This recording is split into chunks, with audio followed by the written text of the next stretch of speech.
Everyone, welcome to Deepika's terrace garden. Seedling कैसे करनी है और सॉइल कैसे प्रिपेयर करना है, ये मैंने आप लोगों को पार्ट 1 वाले वीडियो में शेयर किया था। अब उससे आगे बढ़ते हुए मैं शेयर कर रही हूँ पार्ट 2।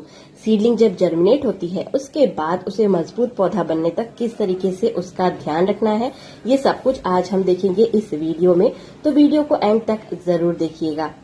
मैंने आप लोगों के सामने जिस कंटेनर में सीडलिंग की थी, ल्यूपिन और स्वीट सुल्तान के सीड्स की। गाइस, आपको इस कंटेनर में छोटे 2 शूट नजर आ रहे हैं। सीडलिंग ने जर्मिनेशन लेना शुरू कर दिया है। शुरुआत में 2 दिनों तक मैंने इस कंटेनर को न्यूज़पेपर से कवर करके रखा था, इसी जगह पर मेरी बालकनी में।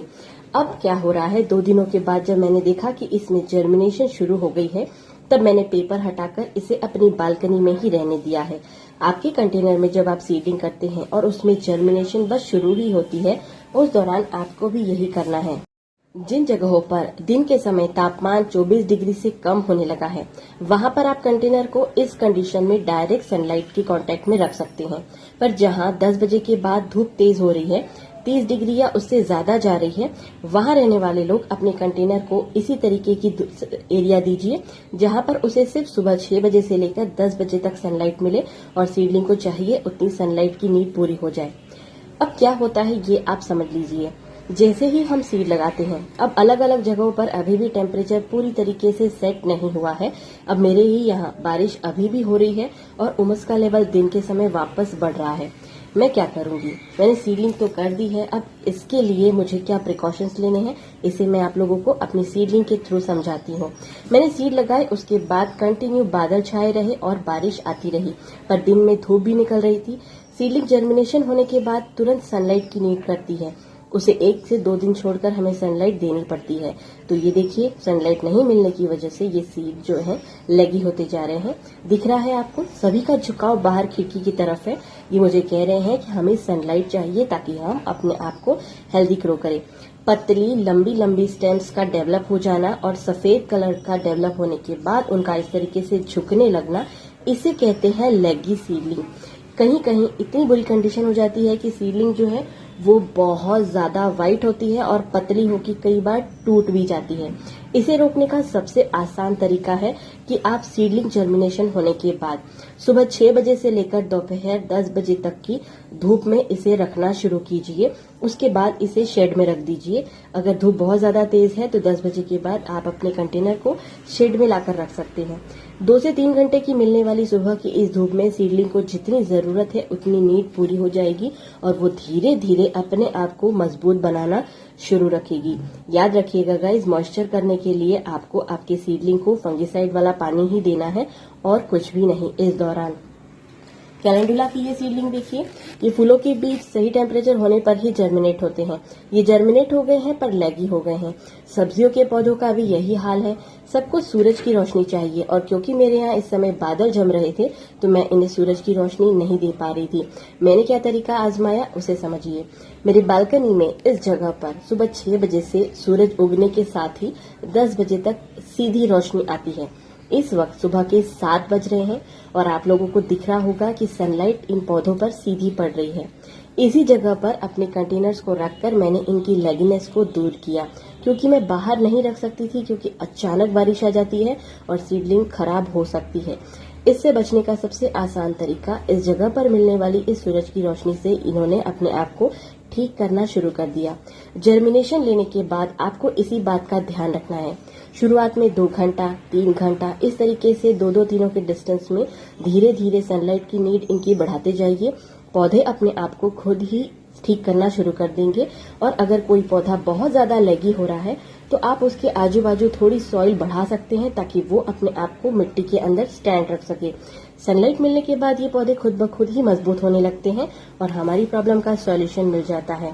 अब इसके बाद मैं क्या करती हूँ, जब मेरे पौधे इतने मजबूत होने लग जाएं कि सूरज की रोशनी बर्दाश्त कर सके, कम से कम 20 से 25 दिन की सीडलिंग, तो उसे मैं इस तरीके से डायरेक्ट टेरेस पर शिफ्ट कर देती हूँ। गाइस, ये जो जाली आपको दिख रही है, ये मच्छरदानी में इस्तेमाल होने वाली जाली है और इसे मैंने काट कर सीडलिंग कंटेनर्स को कवर करने के लिए स्टोर किया हुआ है। मेरे यहाँ बहुत सारी गिलहरियां हैं, पंछी हैं जो मेरी सीडलिंग को बिल्कुल भी टिकने नहीं देते, उन्हें तोड़कर खराब कर देते हैं और सारे सीड खा जाते हैं। रात के समय मैं इन कंटेनर्स को घर के अंदर ले लेती हूँ ताकि रात में आने वाले चूहों से इन्हें बचा सकूं। थोड़ी कसरत करनी पड़ती है, पर आप लोगों को दिख रहा है थोड़ी मेहनत के बाद मुझे रिजल्ट भी बहुत अच्छा मिला है। इस तरीके से इस कंटेनर को कवर कर देने के बाद इन्हें मैं दिन भर की सनलाइट देती हूँ, पर सिर्फ उतनी ही जब तक कि सनलाइट 30 डिग्री या उससे कम की रहे। उससे ज्यादा टेम्परेचर बढ़ने पर मैं इनको वापस अपनी बालकनी में रख देती हूँ, क्योंकि बहुत ज्यादा तेज धूप को कई बार सीडलिंग सहन नहीं कर पाती। तो ये मैंने एक तरीका शेयर किया आप लोगों से सीडलिंग को सनलाइट देने का और उसे बाकी सारी चीजों से बचाने का। अब एक खास चीज जो कि आपको समझना है, हमारी सीडलिंग जब जर्मिनेट होती है तो क्योंकि हमने सतह के ऊपर सीड रखे थे और उनके ऊपर पतला सा एक सॉइल का लेयर बनाया था, तो जर्मिनेशन के बाद आपको सीड कई बार उसके रूट स्ट्रक्चर के साथ नजर आ सकता है। और ऐसे में होता ये है कि नन्हा सा बीज अपने आप को मिट्टी में जमाने के लिए छोटी छोटी जड़ों का जाल बनाना शुरू कर देते हैं। मिट्टी के ऊपर वो जाल कुछ ऐसा नजर आता है जैसे छोटा सा फंगस आया हुआ एरिया हो या फिर बिल्कुल छोटा सा मकड़ी का जाला हो। कई बार लोग इसे देखकर डर जाते हैं और उन्हें लगता है कि हमारी सीड को फंगस लग गया। अगर आपने सही तरीके से फंगिसाइड यूज करके सीडलिंग की है तो ये फंगस आ ही नहीं सकता। इस छोटे से जड़ों से बने हुए जाल को हम आराम से कवर कर सकते हैं। हमें करना कुछ नहीं है, जिस सीड के पास इस तरीके से नन्हे नन्हे जाल का वेब आपको नजर आए, उसके रूट का वेब आपको नजर आए, आपको उसके पास थोड़ी सी सॉइल डाल देनी है ताकि वो अपनी रूट्स को सॉइल के साथ कांटेक्ट कर सके। और उसके बाद आपको कर देनी है हल्की सी वाटरिंग। ये चीज आप अपने सभी पौधों के साथ कर सकते हैं। जैसे मैंने इस सीड को एकदम सतह पर रखा था और पतली लेयर से कवर किया था, तो दिख रहा है आपको सीड हल्का सा बाहर आ गया है। अब क्योंकि इसे अपनी जड़ों को मिट्टी में जमाना है, तो मैं इसके आजू बाजू फिर से वही सैंड वाला जो मेरा सॉइल मिक्सचर है उसे मैं इसके आजू बाजू बिछा देती हूँ और वाटरिंग करूंगी, तब ये इसे पूरी तरीके से कवर कर लेगा। कभी भी छोटे से बीज के पास छोटा सा बनने वाला रूट का सिस्टम फंगस नहीं होता। इसे चेक कीजिएगा, उसके बाद ही आगे का ट्रीटमेंट कीजिएगा। इसीलिए मैं अपने व्यूअर से कहती हूँ कि जब तक सीडलिंग मजबूत ना बन जाए तब तक आपको फंगिसाइड वाले पानी से ही वाटरिंग करना है। फिर चाहे आप उसे सनलाइट में रखिए या फिर घर के अंदर कहीं भी रखें, फंगिसाइड वाले पानी से ही वाटरिंग करें। अब आगे बढ़ते हुए मैं आप लोगों को कुछ और चीजें बता रही हूँ। गाइज, मैंने अपनी जो सॉइल मीडिया बनाई थी उसमें मैंने कंपोस्ट बिल्कुल भी मिक्स नहीं किया था। ये सारे के सारे पौधे बिना कंपोस्ट की मिट्टी में अच्छी तरीके से डेवलप हो चुके हैं। आप लोगों को दिखाई भी दे रहा होगा, काफी हेल्दी सीडलिंग्स हैं। पर अब इनमें जब 4 और 5 पत्तियां यानी कि ट्रू लीव्स डेवलप हो गई है, तब इनकी सही नीड शुरू होती है फर्टिलाइजर की। अब मैं इसे कैसे पूरा करती हूँ इसे मैं आपको समझाना चाहती हूँ। मैंने जो कंटेनर रेडी किए थे वो सारे फ्लैट कंटेनर से 3 से 4 इंच गहराई वाले मेरे पास है इस वक्त ये वर्मी कंपोस्ट। गाइज, ये वर्मी कंपोस्ट मैंने इस बार प्रेम कृषि उद्योग से मंगाई है। बहुत अच्छी वर्मी कंपोस्ट उन्होंने भेजी है, मैं उसका रिव्यू भी आप लोगों से शेयर करूंगी। अब मैं इस वर्मी कंपोस्ट को इन सभी नन्हे नन्हे पौधों के पास थोड़ा थोड़ा करके फैला दूंगी। सभी पौधों के पास थोड़ी थोड़ी जगह करते हुए ये सारा वर्मी कंपोस्ट बिछा दूंगी। अब इस कंटेनर के हिसाब से मुझे 6 से 7 चम्मच वर्मी कंपोस्ट देना है, जो कि अभी इन पौधों के लिए सबसे जरूरी है। इन पौधों को शिफ्ट करने से पहले मजबूत बनाना होगा और उसके लिए इस कंपोस्ट को इस समय मैं ऐड करती हूँ।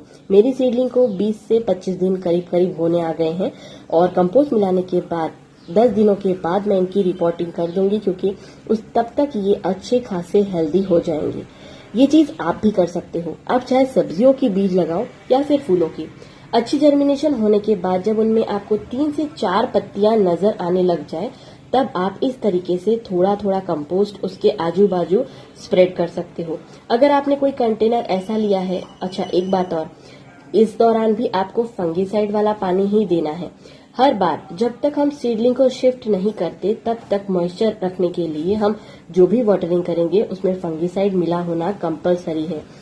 आप लोगों को मेरी सीडलिंग के ऊपर एक भी कीड़ा, एक भी दाग धब्बे कुछ भी नजर नहीं आ रहा है। उसका रीजन यही है, सही तरीके से तैयार की गई सॉइल और फंगिसाइड का लिक्विड इन सारी चीजों के लिए मदद करता है। हमारी हेल्दी सीडलिंग डेवलप होती है बिना किसी बीमारी के। हो गया मेरा कंटेनर तैयार।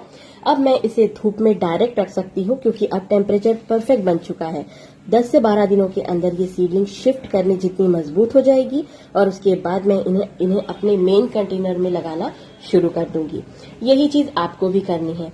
सब्जियों के साथ भी मैं यही करूंगी। जो मैंने टमाटर, मिर्च, गोभी के कंटेनर में जो बीज लगाए हैं उनको आज मैं वर्मी कंपोस्ट इनके आजू बाजू स्प्रेड कर दूंगी, ताकि अब इनको जो चाहिए वो फर्टिलाइजर मिलना शुरू हो जाए। ये चीज आप करके देखिएगा गाइस। इस बार जो सीडलिंग कर रहे हैं उन्हीं सभी से मैं कह रही हूँ। इस चीज को समझने के बाद आप समझ जाओगे कि आपकी सीडलिंग बीमार भी नहीं होती। सही टेम्परेचर, सही समय पर उसे फर्टिलाइजर मिलता है तो वो अपने आप को और भी ज्यादा मजबूत डेवलप कर लेती है।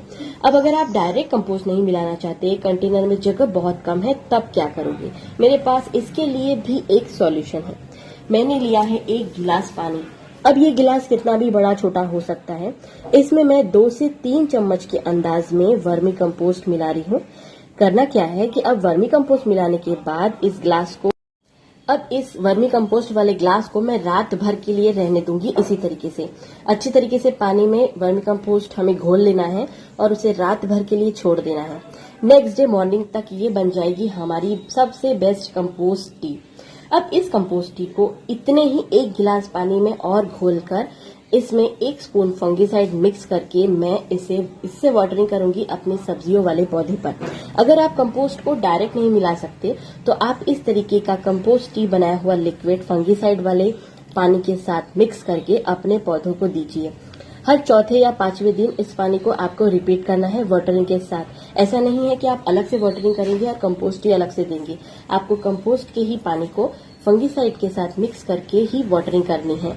हर तीसरे चौथे दिन इस तरीके से लिक्विड फर्टिलाइजर मिलने की वजह से आपके पौधों को चाहिए उतनी नीड पूरी हो जाएगी और वो हेल्दी डेवलप होना शुरू हो जाएंगी।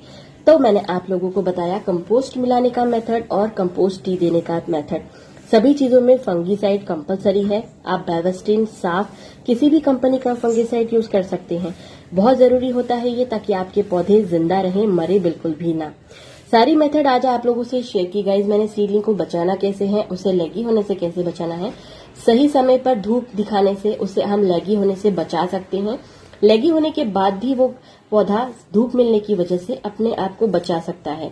और ट्रू लीव्स यानी कि 4 से 5 पत्तियां आने के बाद फर्टिलाइजर मिलाने से उसकी सही और सभी नीड पूरी हो जाती है और हमें एक हेल्दी पौधा मिल जाता है। इस वीडियो के थ्रू मैंने आप लोगों से वो बेसिक बातें शेयर की है जो सीडलिंग डेवलप होने के बाद मैं करती हूँ, और रिजल्ट आप लोगों के सामने है कि मेरे डेवलप हो चुके ये वेजिटेबल्स के सीडलिंग बहुत हेल्दी हैं। कुछ दिनों में मैं इन्हें शिफ्ट करूंगी और आप लोगों से शेयर करूंगी आगे की मेथड कि इन्हें किस तरीके की सॉइल्स एंड कंटेनर्स में लगाना है। तब तक कुछ वीडियोस का वेट कीजिएगा।